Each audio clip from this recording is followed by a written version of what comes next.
ನಮಸ್ತೆ friends, welcome back to my channel ಜೀವಂಗಡೆ Kannada YouTube channel. Friends ನೋಡಿ, ಇದು ನಮ್ಮ ಅತ್ತಿಗೆ ಮೊಮ್ಮಗಳು, ಅಲ್ಲಿ ಆ ಕಡೆ ಇರೋರು ನಮ್ಮ ತಂಗಿ. ಬನ್ನಿ, ಇವತ್ತು ಕೂಡ ನಾನು ಸೌರಭ ಮತ್ತು ಸಂಕೇತರ ಮದುವೆ ಶಾಸ್ತ್ರವನ್ನು ತಗೋತೀನಿ, ಮುಂದಿನ ಭಾಗವನ್ನು ತಗೋತೀನಿ. ಇವರೆಲ್ಲ ನಮ್ಮ ಮನೆಯವರ ಅತ್ತಿಗೆಯವರು, ಅಂದರೆ ಅತ್ತೆ ಮಕ್ಕಳು ಎಲ್ಲ ಒಂದೇ ಕಡೆ ಕುಳಿತಿದ್ರು. ಅದೊಂದು ಕ್ಲಿಪ್ಪಿಂಗ್ ತೊಗೊಂಡ್ವಿ. ಬನ್ನಿ, ಇವತ್ತು ಯಾವ್ಯಾವ ಶಾಸ್ತ್ರ ಇರುತ್ತೆ ಅಂದರೆ ಹೋಮ ಶಾಸ್ತ್ರ ಇರುತ್ತೆ, ಮತ್ತು ಮಾಂಗಲ್ಯ ಧಾರಣೆ ಆದ ನಂತರ ಹೋಮ ಮತ್ತು ಹೊದ್ದಲ್ಲ ಆ ಹೋಮದ ಟೈಮಲ್ಲಿ ಏನೇನು ಇರುತ್ತೆ ಅಂತ ಈ ವಿಡಿಯೋದಲ್ಲಿ ತೋರಿಸ್ತೀನಿ. ಸ್ವಲ್ಪ ಫಾಸ್ಟಾಗಿ ತೋರಿಸಿದ್ದೀನಿ. ನೀವು ಬೇಕಾದರೆ ಸೆಟ್ಟಿಂಗಿಗೆ ಹೋಗಿ ಅದನ್ನು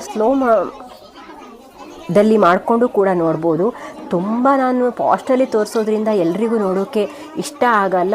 ಯಾವ್ಯಾವ ಕ್ಲಿಪ್ಪಿಂಗ್ ಇದೆ ಅನ್ನೋದನ್ನು ನಾನು ಇಲ್ಲಿ ತೊಗೊಂಡು ಅಷ್ಟುದನ್ನು ಸ್ವಲ್ಪ ಸ್ಪೀಡಾಗೆ ತೋರಿಸಿದ್ದೀನಿ. ಕೆಲವೊಂದು ವೀಡಿಯೋಸನ್ನು ನೋಡ್ತಾ ಹೋಗ್ಬೋದು. ನೀವು ಬೇಕಾದರೆ ನೀವು ಸೆಟ್ಟಿಂಗಿಗೆ ಹೋಗಿ ನೋಡೋ ಇಂಟ್ರೆಸ್ಟ್ ಇರೋರು ಅದು ಮಾಡ್ಕೊಳ್ಳಿ. ಎಲ್ರಿಗೂ ಅದಷ್ಟೊಂದು ಇಂಟ್ರೆಸ್ಟ್ ಇರಲ್ಲ, ವಿಡಿಯೋ ಲಾಂಗ್ ಆಗಿಬಿಡತ್ತೆ ಅಂತ ಹೇಳ್ತಾರೆ. ಮತ್ತು ಒಂದಷ್ಟು ನಾನೇನು ಅದನ್ನು ತುಂಬ ಡೀಟೇಲಾಗೆಲ್ಲ ತೊಗೊಂಡಿಲ್ಲ, ಇದೊಂದಷ್ಟು ಮೆಮೊರೀಸ್ ಇರಲಿ ಅಂತ ಅಷ್ಟೇ ತೊಗೊಂಡಿದ್ದೀನಿ ಅಷ್ಟೇ. ನೋಡ್ಬೋದು, ಇಲ್ಲಿ ಹೋಮಕ್ಕೆ ಅಗ್ನಿಯನ್ನು ಹಾಕಿ ಇಲ್ಲಿ ಹೋಮವನ್ನು ಸ್ಟಾರ್ಟ್ ಮಾಡ್ತಾ ಇದ್ದಾರೆ. ಮಾಂಗಲ್ಯ ಧಾರಣೆ ಎಲ್ಲ ಆದಮೇಲೆ ವಿವಾಹ ಹೋಮ ಅಂತ ಇರುತ್ತೆ. ನೋಡ್ಬೋದು, ಇದು ಹವ್ಯಕ ಪದ್ಧತಿಯಲ್ಲಿ ನಡೀತಾ ಇರುವಂಥ ಮದುವೆ. ನೀವು ಯಾರಾದರೂ ನೋಡಿಲ್ಲ ಅಂದರೆ ಹಿಂದಿನ ಭಾಗವನ್ನೆಲ್ಲ ನೋಡದೆ ಹೋದರೆ ನೋಡ್ಕೊಳ್ಳಿ. ನಾನು ಎಂಗೇಜ್ಮೆಂಟು, ಮದುವೆ ಶಾಸ್ತ್ರ ಎಲ್ಲವನ್ನೂ ಹಾಕಿದ್ದೀನಿ.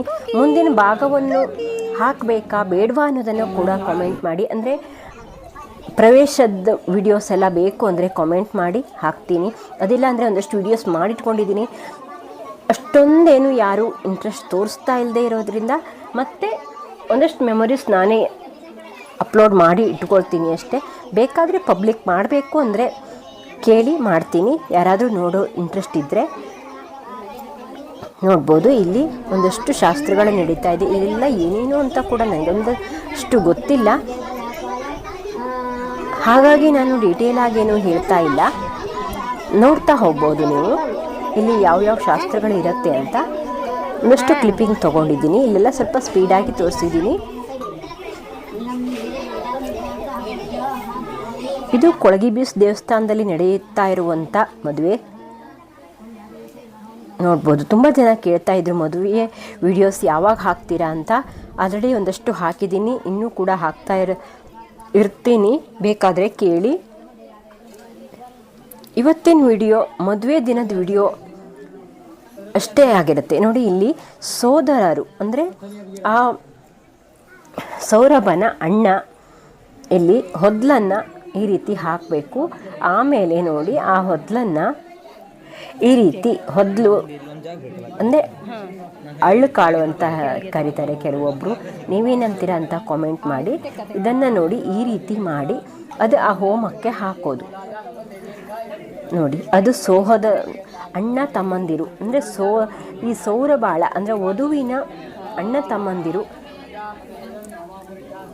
ಈ ಶಾಸ್ತ್ರವನ್ನು ಮಾಡ್ತಾರೆ. ಹಾಗೆ ನೋಡಿ, ಈಗ ಹಾಕಿ ಆಮೇಲೆ ಪ್ರದಕ್ಷಿಣಾಕಾರವಾಗಿ ಒಂದು ಪ್ರದಕ್ಷಿಣೆಯನ್ನು ಹಾಕಿ ಮತ್ತೆ ಬೇರೊಬ್ಬರು ಅಂದರೆ ಮತ್ತೊಂದು ಸಹೋದರರು ಬಂದು ಅದೇ ರೀತಿ ಹೊದ್ಲನ್ನು ಅವಳ ಕೈಗೆ ಹಾಕಿ ಮಾಡುವಂಥ ಪದ್ಧತಿಗಳು ಇರುತ್ತೆ. ನೋಡ್ಬೋದು, ಇಲ್ಲಿ ನಮ್ಮ ಹಿರೇಬಾವನ ಮಗ ಅಲ್ಲಿ ಮೊದಲು ಹಾಕಿರೋರು. ಇದು ಸೌರಬಾಳ ದೊಡ್ಡಮ್ಮನ ಮಗ ಅಂದರೆ ತಾಯಿಯ ದೊಡ್ಡಮ್ಮನ ಮಗ.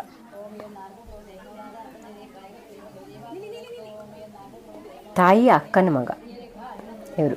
ನೋಡ್ಬೋದು, ಇಲ್ಲಿ ಈ ರೀತಿ ಹೊದ್ಲನ್ನು ಹಾಕಿ ನೋಡಿ ಸಂಕೇತ ಅವ್ರ ಕೈಯನ್ನು ಹಿಡ್ಕೊಂಡು ಹೊದ್ಲನ್ನು ಹಾಕಿಸ್ತಾರೆ. ಆಮೇಲೆ ಒಂದು ಕೈ ಹಿಡ್ಕೊಂಡು ಒಂದು ಪ್ರದಕ್ಷಿಣೆಯನ್ನು ಹಾಕ್ತಾರೆ.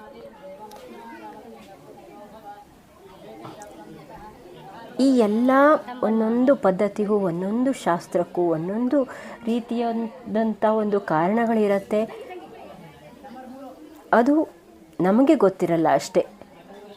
ಒಂದೊಂದು ಪದ್ಧತಿಯಲ್ಲಿ ಅಂದರೆ ಒಂದೊಂದು ಕಡೆಗಳಲ್ಲಿ ಒಂದೊಂದು ರೀತಿಯ ಪದ್ಧತಿಗಳು ಇರುತ್ತೆ. ಇದು ಸೌರಭನ ಚಿಕ್ಕಮ್ಮನ ಮಗ. ಹೀಗೆ ಚಿಕ್ಕಮ್ಮನ ಮಕ್ಕಳು ಕೂಡ ಇಲ್ಲಿ ಈ ಹೊದ್ಲನ್ನು ಅಂದರೆ ಅಳ್ಕಾಳನ್ನು ಅವಳ ಕೈಗೆ ಹಾಕ್ತಾರೆ. ಈಗ ನೋಡಿ ಸಂಕೇತ್ ಅವರು ಅವಳ ಕೈಯನ್ನು ಹಿಡಿದು ನೋಡಿ ಹೋಮಕ್ಕೆ ಆ ಮಂತ್ರದ ಮೂಲಕನೇ ಹಾಕ್ತಾರೆ. ಆ ಮಂತ್ರ ಹೇಳೋ ಹೊತ್ತಲ್ಲಿ ಅಲ್ಲಿ ಅದನ್ನು ಹೋಮಕ್ಕೆ ಹಾಕೋದು. ಈಗ ಒಂದು ಪ್ರದಕ್ಷಿಣೆಯನ್ನು ಹಾಕೋದು ನೋಡಿ. ಇದೇ ರೀತಿ ಒಂದು 4 ಜನ ಸಹೋದರರು ಅಲ್ಲಿ ಮಾಡುವಂಥ ಅವಕಾಶ ಇದೆ ಅಂತ ಈ ಭಟ್ರು ಹೇಳಿದರು. ನನಗೂ ಕೂಡ ಗೊತ್ತಿಲ್ಲ ಎಷ್ಟು ಜನ ಇದೆ ಅಂತ. ನೋಡ್ಬೋದು ಇಲ್ಲಿ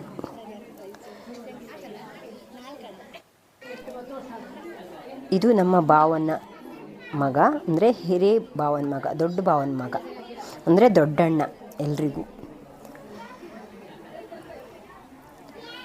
ಸೊ ಅವರು ಭಾಳ ದೊಡ್ಡಣ್ಣ ಅಂತಲೇ ಹೇಳ್ಬೋದು, ಮೊದಲನೆಯ ಅಣ್ಣ. ಇಲ್ಲಿ ಈ ಹೊದ್ಲನ್ನು ಹಾಕ್ತಾ ಇರೋದು.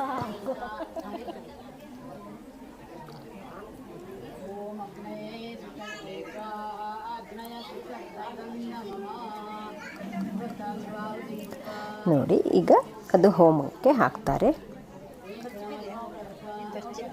ಈ ಪ್ರದಕ್ಷಿಣೆ ಆದಮೇಲೆ ಇಲ್ಲಿಗೆ ಈ ಹೊದ್ಲು ಹಾಕುವಂಥ ಕಾರ್ಯಕ್ರಮ ಮುಕ್ತಾಯ ಆಗತ್ತೆ. ಹೊದ್ಲನ್ನು ಹಾಕಿದಂಥ ಎಲ್ರಿಗೂ ಅವರು ಉಡುಗೊರೆಯನ್ನು ಕೊಡ್ತಾರೆ. ಅಣ್ಣಂದಿರಾದ್ರಿಂದ ನಮಸ್ಕಾರವನ್ನು ಮಾಡ್ತಾರೆ. ಈ ಪದ್ಧತಿ ಇರುತ್ತೆ ಇಲ್ಲಿ.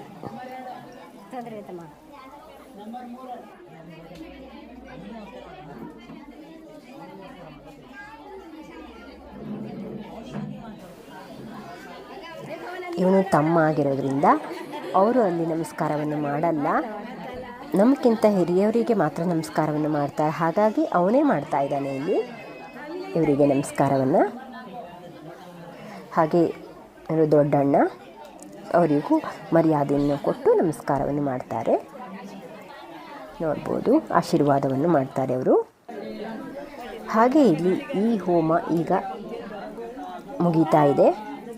ಈಗ ಈ ಹೋಮ ಮುಗಿದ ನಂತರ ಲಾಸ್ಟಲ್ಲಿ ಮುತ್ತೈದೆಯರಿಗೆ ಬಾಗಿನವನ್ನು ಕೊಡ್ತಾರೆ. ಒಂದು 4 ಬಾಗಿನ ಇರುತ್ತೆ ನೋಡ್ಬೋದು. ನೋಡಿ ಈ ಹೋಮಗಳು ಇಲ್ಲಿ ಮುಗೀತಾ ಇದೆ.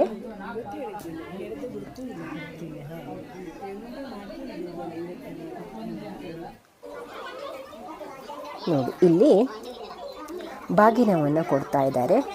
ಅವ್ರ ಕಡೆಯವರು 2 ಜನ, ಹೆಣ್ಣಿನ ಕಡೆಯವರು 2 ಜನ ಮತ್ತು ಗಂಡಿನ ಕಡೆಯವರು 2 ಜನ ಇರ್ತಾರೆ. ಇಲ್ಲಿ ಸೊರಬನ ಅಮ್ಮ ಮತ್ತು ಅಜ್ಜಿ ಇದ್ದಾರೆ. ಹಾಗೆ ಸಂಕೇತನ ಅಕ್ಕ ಮತ್ತು ಅತ್ತೆ ಇದ್ದಾರೆ ಇಲ್ಲಿ, ಸೋದರತ್ತೆ. ಹಾಗೆ ನೋಡಿ ಅವರ ಕೈಗೆ ನೀರನ್ನು ಹಾಕಿ ಶುದ್ಧ ಮಾಡ್ಕೋತಾರೆ. ಮೊದಲು ಯಾವುದೇ ಬಾಗಿನ ಆಗಲಿ ದಕ್ಷಿಣೆಯನ್ನು ಕೊಡಬೇಕಾದ್ರೆ ಈ ರೀತಿ ಮಾಡ್ಕೊಳ್ಳುವಂಥ ಪದ್ಧತಿ ಇರುತ್ತೆ. ಮತ್ತು ಅರಿಶಿನ ಕುಂಕುಮವನ್ನು ಹಚ್ಚಿ ಅವರಿಗೆ ಅಕ್ಷತವನ್ನು ಹಾಕಿ ಮೊದಲೇ ರೆಡಿ ಮಾಡಿ ಇಟ್ಕೊಂಡಿರುವಂಥ ಬಾಗಿನವನ್ನು ಕೊಡ್ತಾರೆ. ಇಲ್ಲಿ ಗಂಡಿನ ಕಡೆಯವರು 2 ಬಾಗಿನವನ್ನು ಕೊಡಬೇಕು, ಹೆಣ್ಣಿನ ಕಡೆಯವರು 2 ಬಾಗಿನವನ್ನು ಕೊಡಬೇಕು. ಈ ರೀತಿ ಇರುತ್ತೆ ಇಲ್ಲಿ. ಹಾಗೆ ಅದು 2 ಬಾಗಿನವನ್ನು ರೆಡಿ ಮಾಡಿ ಇಟ್ಕೊಂಡಿರೋದನ್ನು ಸಂಕೇತ್ ಮತ್ತು ಸೌರಭ ಅವರು ಕೊಡ್ತಾ ಇದ್ದಾರೆ. ಎಲ್ರಿಗೂ ಕೊಡೋದು ಈಗ.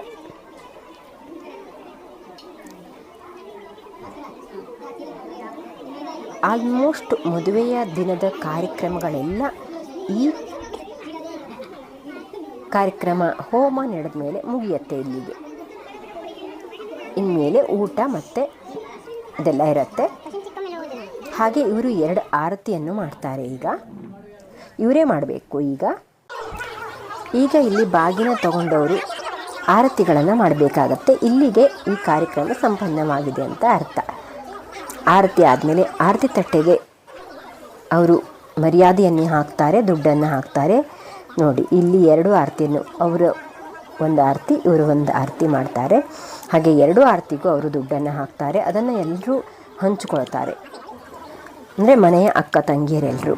ಹಾಗೆ ನೋಡಿ ಇಲ್ಲಿ ಊಟದ ಕಾರ್ಯಕ್ರಮವನ್ನೆಲ್ಲ ಡೀಟೇಲ್ ಆಗಿ ತೊಗೊಂಡಿಲ್ಲ ನಾನು ವಿಡಿಯೋ ಎಲ್ಲ ತುಂಬ ಲೆಂತಿ ಆಗಿಬಿಡತ್ತೆ, ನೋಡೋಕ್ಕೆ ಇಂಟ್ರೆಸ್ಟ್ ಇರಲ್ಲ ಅಂತ ನಾನು ಒಂದಷ್ಟು ಮಾತ್ರ ತೊಗೊಂಡಿದ್ದೀನಿ. Thank you for watching. Bye. ಮುಂದಿನ ವಿಡಿಯೋದಲ್ಲಿ ಸಿಗ್ತೀನಿ.